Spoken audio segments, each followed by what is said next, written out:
Welcome दोस्तों, हमारे YouTube channel study with engineers में आपका बहुत बहुत स्वागत है। तो आज हम फिर से एक नई वीडियो लेकर आ गए हैं जिसमें हम रूल 3 को डिस्कस करेंगे। सिंपल। तो रूल 3 को डिस्कस करने से पहले हमने पिछली क्या क्या किया है फटाफट रिकैप कर लेते हैं। अगर हमारे को कोई इक्वेशन गिवन होती है तो हम उसको एग्जैक्ट प्रूव करते हैं। सबसे पहले एग्जैक्ट कैसे प्रूव करते हैं कि हम del M over del Y को del N over del X के इक्वल प्रूव करते हैं, जिससे इक्वेशन क्या बन जाती है, एग्जैक्ट बन जाती है। व्हाट इफ अगर इक्वेशन एग्जैक्ट नहीं बने तो, अगर इक्वेशन एग्जैक्ट नहीं बनती है तो हम अपना रूल 1 पे जंप करते हैं। रूल 1 में क्या चेक करते हैं, अगर वो गिवन इक्वेशन एग्जैक्ट नहीं है तो क्या वो होमोजीनियस इक्वेशन है। हम डिग्री चेक करते हैं एक्स और वाई की कि डिग्री क्या है। अगर डिग्री सेम होती है तो इंटीग्रेटिंग फैक्टर क्या बन जाता है, 1 over M X plus N Y, जिसका यूज हम क्या करते हैं, उसको मल्टीप्लाई करते हैं अपनी गिवन इक्वेशन से, और उस इक्वेशन से जो मल्टीप्लाई करके जो आता है वो एक नई इक्वेशन होती है, तब वो क्या बन जाती है, एग्जैक्ट बन जाती है। अगर हमारा रूल 1 फेल हो जाता है, मीन्स कि जो हमारी इक्वेशन है वो होमोजीनियस तो होती ही नहीं है, तब हम रूल 2 पर जंप करते हैं। रूल 2 क्या बोलता है, अगर हमारा equation X Y X D X plus X Y Y D X plus X Y X D X के फॉर्म में होती है तो हमारा इंटीग्रेटिंग फैक्टर क्या बन जाता है, 1 over M X minus N Y बन जाता है। व्हाट इफ अगर जो हमारी गिवन इक्वेशन है वो इस फॉर्म में हो ही ना, है ना, तो उस केस में हम क्या करते हैं, अपना रूल 3 चेक करते हैं। तो रूल 3 क्या बोलता है हमारा, तो देखो, तो रूल 3 में क्या होता है, अगर हमारी कोई equation M D X plus N D Y is equals to 0 के फॉर्म में है, ठीक है, और वो क्या है, होमोजेनियस भी नहीं है वो इक्वेशन, और वो इक्वेशन क्या है, रूल 2 की जो फॉर्म होती है X Y Y D X plus X Y X D Y के भी फॉर्म में नहीं है, तब हमने पहले क्या चेक करना है, इसमें अपनी वैल्यू पुट करके देखनी है। इसमें हम अपनी वैल्यू पुट करेंगे, अगर वो वैल्यू सिर्फ x की टर्म में हो, मीन्स कि सिर्फ x का फंक्शन हो, तब हमारा इंटीग्रेटिंग फैक्टर क्या हो जाता है, integration of F of X, E raise to power integration of F of X D X हो जाता है। ये इस तरीके से नहीं समझ आएगा तो हम एक क्वेश्चन चेक करके देख लेते हैं जिससे हमको बहुत ईजी तरीके से समझ आ जाए। तो देखो, ये हमारे पास एक गिवन इक्वेशन है, del N over del Y is equals to del N over del X check करें अगर हम इसका, तो ये इक्वेशन एग्जैक्ट नहीं होगी, जो देख के भी लग रही होगी। तब हमने रूल 1 पे जंप किया। होमोजेनिटी अगर चेक करोगे तो ये इक्वेशन होमोजीनियस भी नहीं होगा, क्योंकि यहाँ देखो इसकी पावर 3 है, अगर इसकी पावर 2 है, इसकी पावर 2 और इसकी पावर भी क्या है, डिग्री क्या है, 2 है ना, तो होमोजेनियस भी नहीं हुआ, रूल 1 फेल। रूल 2 देखो, रूल 2 में क्या होता है कि अगर मल्टीप्लिकेशन में हो तो चेक करके देखो ये उस फॉर्म में भी नहीं है ना, उस फॉर्म में भी नहीं है, तब हमने क्या किया, रूल 3 पर जंप किया। अब रूल 3 क्या कहता था, अगर हमारी equation M D X plus N D Y is equals to 0 के फॉर्म में है, जो कि दिख रही है हमको, बिल्कुल है, तो हमने क्या चेक करना है, तब हमने चेक करना है del M over del Y minus del N over del X over N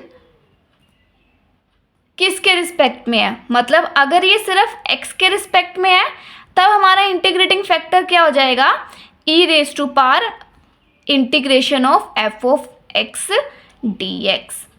ठीक है, इतनी चीज समझ आई।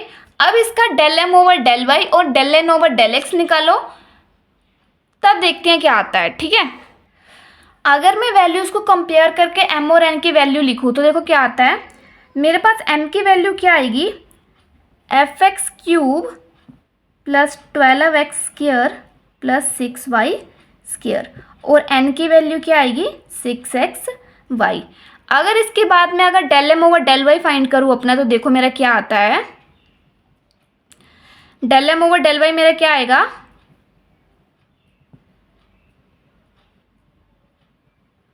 स्क्वायर 6y स्क्वायर, तो देखो मेरा del M over del Y क्या आएगा, 12y आया। Del N over del X check करते हैं, वैल्यू पुट करूँ अगर मैं 6xy की, तब मेरे पास बाहर एज अ कांस्टेंट 6y आ जाएगा, अंदर बचेगा x। तो derivative with respect to x का 1 ही होता है, तो बचा मेरे पास 6y।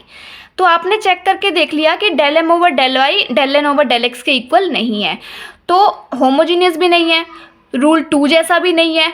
तो डायरेक्ट जो हमारी वैल्यू आई थी इसमें पुट करके देखो तो हमारे पास वैल्यू क्या आती है, चेक करो।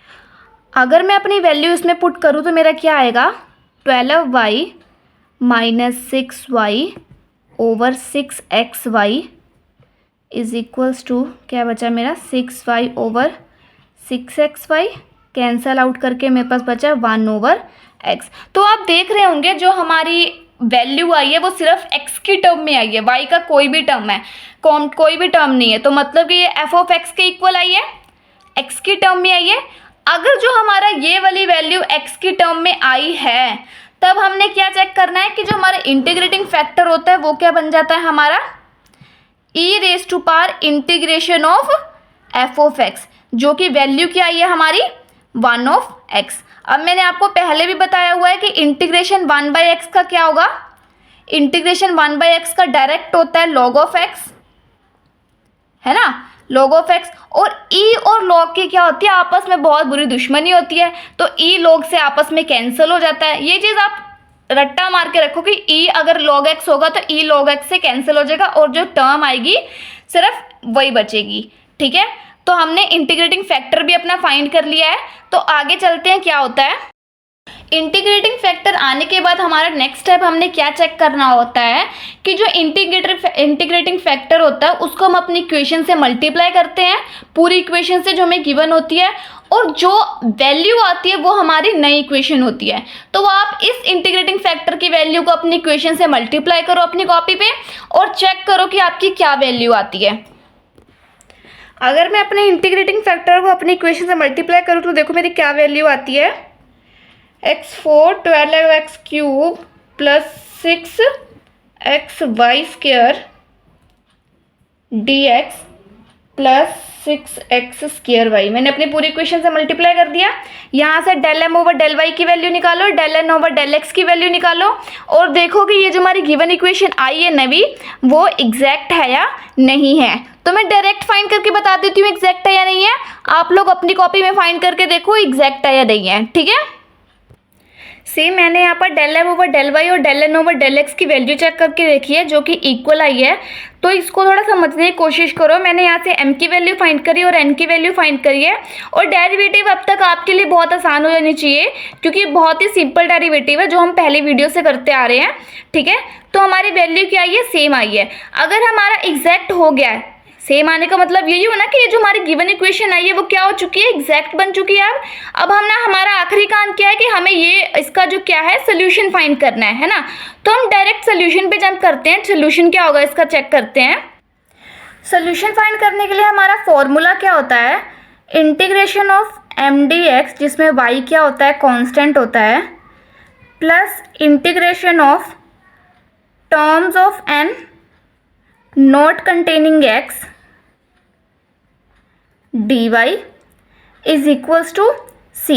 अगर मैं यहाँ पे अपनी m की वैल्यू पुट करूँ तो मेरा क्या आता है, चेक करो, q plus 6xy square dx, y जिसमें क्या है, कांस्टेंट है। और अगर मैं n की वैल्यू चेक करूँ तो मेरा क्या आता है, ये एक टर्म है। हम यहाँ से y की टर्म अलग नहीं ना कर सकते, अगर यहाँ प्लस में होता तब हम y की टर्म अलग कर देते, बट ये एक सिंगल टर्म है, इसको हम अलग नहीं कर सकते है ना। तो n की ऐसी कोई वैल्यू हुई ही नहीं जो x से क्या हो, इंडिपेंडेंट हो। तो इस केस में हमारे पास n की वैल्यू क्या हो जाएगी, 0 हो जाएगी, क्योंकि ऐसी कोई टर्म ही नहीं है हमारे पास। अब हमारे पास सिंपल हो गया, इस चीज़ का इंटीग्रेशन फाइंड करना है सिर्फ। तो देखो इस चीज़ का इंटीग्रेशन कैसे हुआ। अगर मैं इंटीग्रेशन को थोड़ा अलग कर दूँ, dx plus 12 of x cube dx plus integration of 6xy square dx। अगर मैं इसका इंटीग्रेशन फाइंड करूँ तो कांस्टेंट टर्म बाहर आ गई, इंटीग्रेशन में x ऑफ 4 बचा। अगर मैं इसका इंटीग्रेशन फाइंड करूँ तो 12 एज अ कांस्टेंट बाहर आ गया, अंदर x क्यूब dx बचा। इस केस में y कांस्टेंट ही है ना, तो 6y square as a constant बाहर आ जाएगा, अंदर dx बचेगा। अब integration of x raise to power n का इंटीग्रेशन क्या होता है, x of n+1 over n+1, हमने सिंपल सेम चीज़ यहीं पे करनी है। x ऑफ 4 + 1 5, 4 + 1 5, dx का तो काम ही नहीं है। 12 सेम चीज़ यहाँ पे करने, x ऑफ 3 + 1 4, 3 + 1 4, प्लस 6y², इसकी पावर में भी 1 है तो x ऑफ n+1, तो x ऑफ 2, 1 + 1 2 ओवर 2, जो कैंसिल होने वाली टर्म है कैंसिल कर दो और बाकी लिख लो। तुम्हारे पास बचेगा क्या, x of 5 + 3x4 + 3x² y² is equals to c।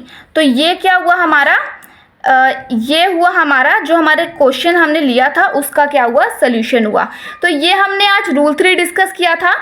तो कल की वीडियो में हम इस पे बेस्ड क्वेश्चन सॉल्व करेंगे और हम अपना रूल 4 चेक करेंगे, ठीक है। तो आज के लिए इतना ही, थैंक यू।